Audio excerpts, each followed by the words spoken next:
parot ano, parang green tsaka yellow. Ay, iba din siya.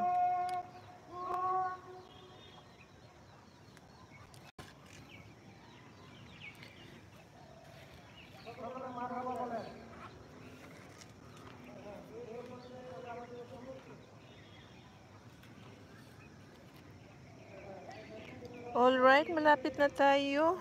Malapit na tayong mag-off dahil lobat na siya.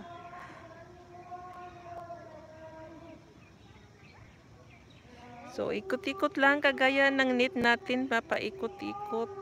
Hindi naman pala nag-ikot siya ngayon. Yung charge lang nag-ikot-ikot.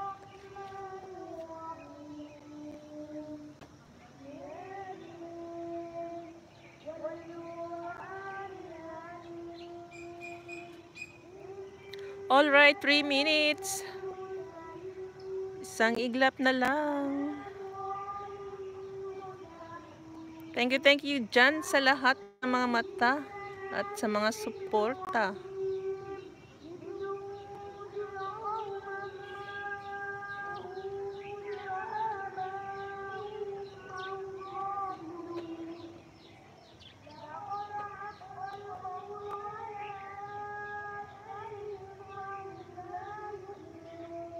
Nag-yellowish na yung ibang malunggay.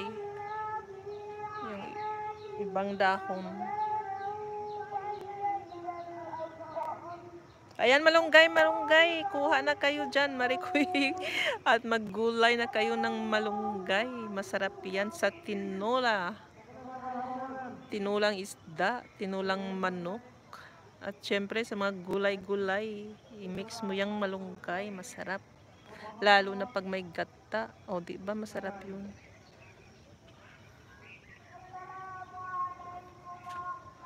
Ganyan sa amin sa probinsya eh.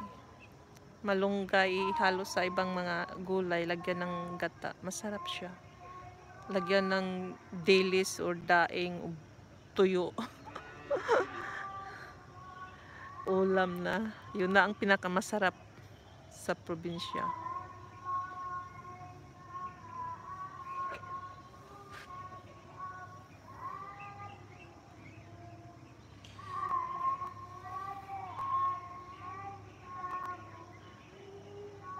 Masarap yan. One time, natatawa ko one time yung bago ako dito.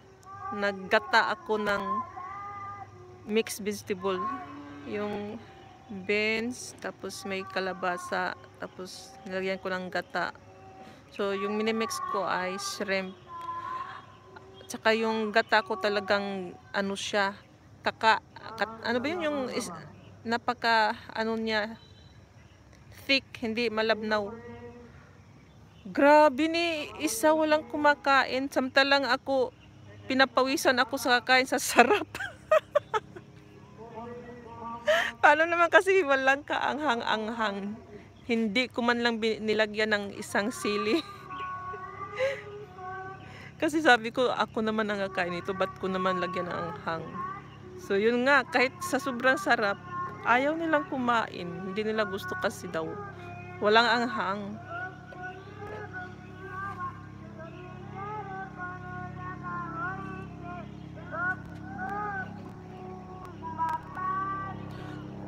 Alright, we are almost there. 1 minute.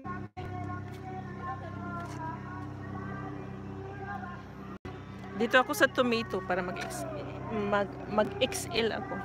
Ay, XL. Extra large. Ano yun? Extra large XL. Ang daming ingay ay kahit ano-ano. May helicopter.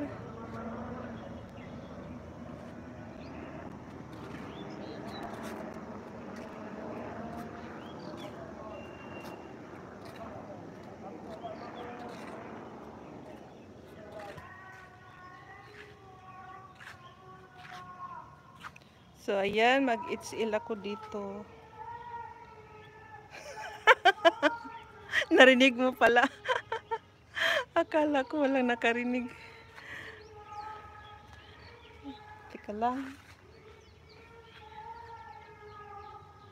Okay, last minute.